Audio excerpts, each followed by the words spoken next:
Hello friends, नमस्कार। कैसे हैं आप लोग?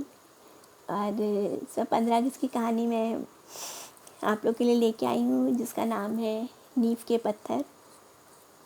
और ये कहानी है उन बच्चों की जो जो बड़ी बड़ी सोसाइटीज़ में जो लोग मज़दूर काम करते हैं, श्रमिक काम करते हैं, उनके बच्चों की कहानी है। और वो बच्चे उन बच्चों के लिए एक वहाँ पे सोसाइटी में कंपलसरी होता है, बिल्डर्स के लिए कंपलसरी होता है कि वो एक स्कूल कम क्रैच बनाएं, जिसमें छोटे बच्चे भी रह सकते हैं और 8-10 साल तक के बच्चे रहते हैं। जब उनके मम्मी पापा काम करने चले जाते हैं तो वो बच्चे वहाँ रहते हैं। और क्योंकि ये क्रैच जो है सोसाइटी से भी जुड़ा होता है और उनकी बस्ती से भी जुड़ा रहता है, तो वो बच्चे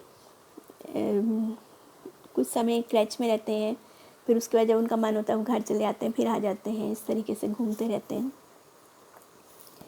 और सोसाइटी की कुछ सहृदय महिलाएं जो हैं, यंग लेडीज़, वो जाके उन बच्चों का ध्यान रखती हैं। उसी में दीप्ति है, जो कि बच्चों के लिए बहुत ज़्यादा वो समर्पित है, बच्चों के लिए और मज़दूरों के लिए। वो मज़दूरों की सोसाइटी में जाके कभी खाना बांटती है, कभी कपड़े बांटती है, कभी ज़रूरत के दूसरे सामान बांटती है, कुछ NGOs के साथ जुड़ के। और इन बच्चों के लिए, जो क्रैच में बच्चे रहते हैं, रोज़ उसके घर से बनकर खाना जाता था, जो कि मुझे बहुत आश्चर्य उठता था कि 25-30 बच्चों के लिए रोज़ कैसे खाना बन सकता है किसी के घर में। और वो भी 10 साढ़े 10 बजे तक तैयार हो जाता था। कभी खिचड़ी बनती थी, कभी दलिया बनता था, किसी दिन दूध ब्रेड बनता था। दिन फिक्स थे, शायद ट्यूसडे को दूध ब्रेड बनेगा, फिर वेंसडे को ये बनेगा, ऐसे करके। और जनरली सैटरडे संडे को कुछ स्पेशल, संडे को वो छुट्टी लेती थी, संडे को नहीं बनाती थी क्योंकि बच्चों के पेरेंट्स की छुट्टी होती है। सैटरडे को जब कुछ स्पेशल बनता था, पूरी छोले या कुछ इस तरह का, आलू की सब्ज़ी और पूरी या खीर, ऐसा कुछ स्पेशल बनता था। और कई सोसाइटी में रहने वाले सर्द लोग जो थे, वो अपने बच्चों की बर्थडे पे वहाँ जाते थे और वो वहाँ पे जाके केक काटते थे, बच्चों के लिए टॉफ़ियाँ लेके जाते थे, कुछ रिटर्न गिफ्ट्स लेके जाते थे। कई लोग अपने बच्चों के पुराने खिलौने, कपड़े और वो सब वहाँ पे जाके बांटते थे। और छोटे छोटे बच्चे जिनकी बर्थडे होती थी, वो केक काटते थे और उसके बाद सब बच्चे मिलके हैप्पी बर्थडे गाते थे। एक बहुत ही प्यारी, बहुत ही सुंदर सी वो दुनिया थी बच्चों की, और जिसमें मुझे बहुत अच्छा लगता था। मैं जाती थी, बच्चों को थोड़ा गाने सिखाती थी, पेंटिंग सिखाती थी, ड्राइंग सिखाती थी और उनसे कविताएं सुनती थी, उनको पहाड़े सिखाते थे। और क्योंकि मेरी आवाज़ हल्की थी, तो एक बच्चा जो 11-12 साल का था, वो ज़ोर ज़ोर से बोलता था और बाकी बच्चे पीछे पीछे रिपीट करते थे। तो बस अब इसके आगे की कहानी, और अब जो है वो उस समय की चर्चा है जब 15 अगस्त आता है। ये बात लगभग 2 साल पुरानी है।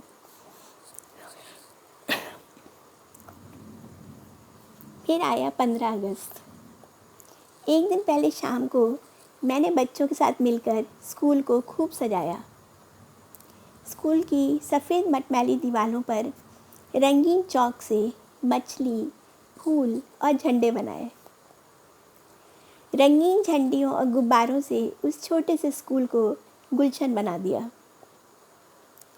मेघा ने उनको एक बड़ा सुंदर देशभक्ति गीत सिखाया था और दीप्ति उनके लिए सफ़ेद शर्ट, ब्राउन हाफ पैंट और स्कर्ट, लड़कियों के लिए स्कर्ट, मोजे, जूते और टाई लाने में जुटी हुई थी। 6 बड़े बच्चों की एक टीम बनी और उन्हें अगले दिन होने वाले सोसाइटी के 15 अगस्त के प्रोग्राम में परफॉर्म करने के लिए तैयार कराया गया। प्रैक्टिस कराई थी। मेघा जाती थी, रोज़ उनको गाना सिखाती थी और एक्शन सिखाती थी। दीप्ति उनके लिए ड्रेसेस का प्रबंध कर रही थी और मैं उनको गाते देख के खुश हो रहती थी। उनको देखते हुए मेरे को बड़ी खुशी होती थी जब वो गाते थे। उस दिन मैं सिटी जाकर सभी बच्चों के लिए ढेर सारे झंडे लेकर आई। 15 अगस्त के दिन बच्चों को झंडे बांटूंगी। नाश्ते का अरेंजमेंट सोसाइटी की ओर से था। अपनी वाइट ऑरेंज सितारों वाली साड़ी और साउथ सिल्क का ग्रीन ब्लाउज़ पहनकर, झंडा बनकर ढेर सारे झंडे लेकर मैं क्लब के सामने वाले बड़े से पार्क में पहुंची। मेरे बच्चे वहाँ डरे सहमे से एक तरफ खड़े थे। अनजाने ही उनके प्रोटेक्शन का भार मैंने अपने ऊपर ले लिया। मेरे बच्चों की कहीं कोई इंसल्ट ना कर दे। क्लब बिल्डिंग में ही दीप्ति ने उन्हें बड़ा सुंदर तैयार किया था। वाइट शर्ट, ब्राउन पैंट, लड़कियों को स्कर्ट पहनाई थी, ब्राउन स्कर्ट, और वाइट जूते मोजे। वो बड़े प्यारे लग रहे थे। केवल उनकी चौंधियाई आँखें और डरे से हमें चेहरे उन्हें दूसरे हंसते खिलखिलाते बच्चों से अलग कर रहे थे। मैंने अपने पास की कुर्सियों पर ही उनको बैठा लिया था। दीप्ति और मेघा उनको बार बार समझा रही थी। मेरे हाथों में लहराते झंडों को देखकर बहुत से बच्चे मेरे पास आ गए। सोसाइटी के जो बच्चे थे ना, वो आ गए मेरे पास में। आंटी आंटी हमें झंडा दीजिए ना। और मैं उन प्यारे प्यारे बच्चों को झंडे पकड़ाती गई। फिर तो ढेरों बच्चों ने मुझे घेर लिया। आंटी झंडा। गोदी के बच्चों के लिए मम्मी पापा भी मेरे पास आ गए, बच्चों को गोदी में लिए हुए। आंटी क्या आप झंडा देंगी?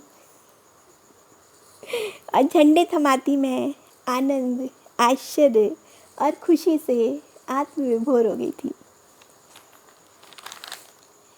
काश कोई उस समय मेरा वीडियो या फ़ोटो ले लेता। बच्चों से घिरी मैं आनंद विभोर थी। शायद मेरे जीवन का वो बड़ा स्वर्णिम क्षण था। बीच में मैं खड़ी थी और इतने सारे बच्चों ने घेर रखा था और सबको झंडे पकड़ाते जा रहे थे और बच्चे इतने खुश, और उनसे ज़्यादा खुश मैं खुद थी। चारों ओर उत्साह और उल्लास से भरा वातावरण। हरी, वाइट और ऑरेंज सूट और साड़ियाँ पहने महिलाएं और सफ़ेद कुर्ते पजामे या ऑरेंज कुर्ते पजामे में सजे जेंट्स, और खूब सारे वहाँ पे देशभक्ति के गाने बज रहे थे। ऑरेंज, वाइट और ग्रीन गुब्बारों से पूरा एरिया सजा हुआ था और बहुत ही सुंदर डेकोरेशन सब जगह था। सुबह की स्वर्णिम बेला में वो अद्भुत क्षण थे। फिर मेरे बच्चों का नंबर आया और उन्होंने बड़े ऊंचे स्वर में लेकिन कुछ डरते डरते गाया। सारे जहां से अच्छा हिंदुस्तान हमारा, सारे जहां से अच्छा हिंदुस्तान हमारा, हमारा सारे जहां से अच्छा। हम बुलबुले हैं इसके, ये गुलसितां हमारा, हमारा सारे जहां से अच्छा। हिंदुस्तान हमारा, हमारा सारे जहां से अच्छा। उनके चमकते गौरवपूर्ण चेहरों को मैं देखती रह गई थी। कुछ भूरे, कुछ गोरे, रूखी त्वचा और रूखे बालों के बीच देश प्रेम से भरे चेहरे। उनके हाथों में लड्डू और समोसे देते हुए मैं आनंद और गर्व से भर उठी। यही तो मेरे देश के सच्चे नौनिहाल हैं। यही तो हमारे देश के नींव के पत्थर हैं। भारत माता की जय, स्वतंत्रता दिवस अमर रहे के नारों से संपूर्ण प्रांगण गूंज रहा था। तो बस मेरी कहानी यहीं समाप्त होती है, जिसका नाम है नींव के पत्थर। और उसके नाम पे मुझे एक गाना भी याद आ रहा है जो मैं आप लोग के साथ शेयर करना चाहती हूँ। तो आशा है आपको पसंद आई होगी। और आपने देखा ही कि कैसे जो है वो मज़दूर बड़ी बड़ी सोसाइटीज़ बनाते हैं और उसके बाद कभी उन सोसाइटीज़ के वो लोग अंदर नहीं जा सकते। उसमें उनके क्लब और उनके घरों में तो खैर सवाल ही नहीं उठता है कि वो लोग कभी जाएं। और उनके बच्चे गरीब होते हुए भी बहुत टैलेंटेड होते हैं और आम बच्चों से, जो हमारे आज के आम मिडिल क्लास या उच्च शिक्षित उच्च क्लास के जो बच्चे हैं, उनसे अधिक उनका जो है वो देश के प्रति समर्पण होता है। ज़्यादा वो लोग देशभक्त होते हैं और ज़्यादा उनमें बहुत अच्छे उनमें संस्कार होते हैं। यही कह सकते हैं कि जो पहले टीचर्स थे उन्होंने बहुत अच्छे संस्कार दिए थे उन बच्चों को, और बस उन्हीं बच्चों को समर्पित है ये गीत।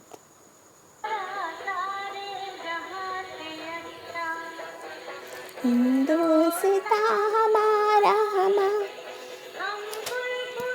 है इसके, ये गुलसिता हमारा सारे जहाँ से अच्छा। हिंदुस्ता हमारा हम बुलबुले हैं इसके, ये गुलसिता हमारा सारे जहाँ से अच्छा। तो सैल्यूट मेरे देश को। और आज भी इन गानों को सुन के हम लोग देशभक्ति की भावना से भर जाते हैं। और हम लोग बहुत लकी हैं कि हम आज़ाद देश में पैदा हुए हैं, लेकिन फिर भी हमें उन वीरों को, उन शहीदों को नहीं भूलना चाहिए जिन्होंने देश के लिए कुर्बानी दी। स्पेशली रानी लक्ष्मीबाई को, भगत सिंह को और सभी वीरों को, महात्मा गांधी जी को, नेहरू जी को, सभी को बहुत ज़्यादा हम लोग के रिगार्ड्स। तो बस ऐसे ही मैं कहानियाँ लेके आती रहूँगी और आप लोग को सुनाती रहूँगी। और आप लोग को अच्छी लगे मेरी कहानियाँ तो मेरी YouTube चैनल को सब्सक्राइब करिए। तो जैसे ही मैं कोई नई कहानी अपलोड करूँगी या आर्टिकल, तो आप लोग के पास नोटिफिकेशन जाएगा। और इसके अलावा आप कभी भी अगर आप YouTube में सिर्फ मेरा नाम डालेंगे ISMIT स्मिता माथुर, तो मेरी चैनल खुल जाएगी और आप उसमें मेरी कहानियाँ और आर्टिकल्स पढ़ सकते हैं और देख सकते हैं। चलिए, ओके बाय। फिर से एक बार 15 अगस्त की बहुत बहुत बधाई। स्वतंत्र देश में हम लोग रहते हैं, बहुत भाग्यशाली है। Okay bye, see you.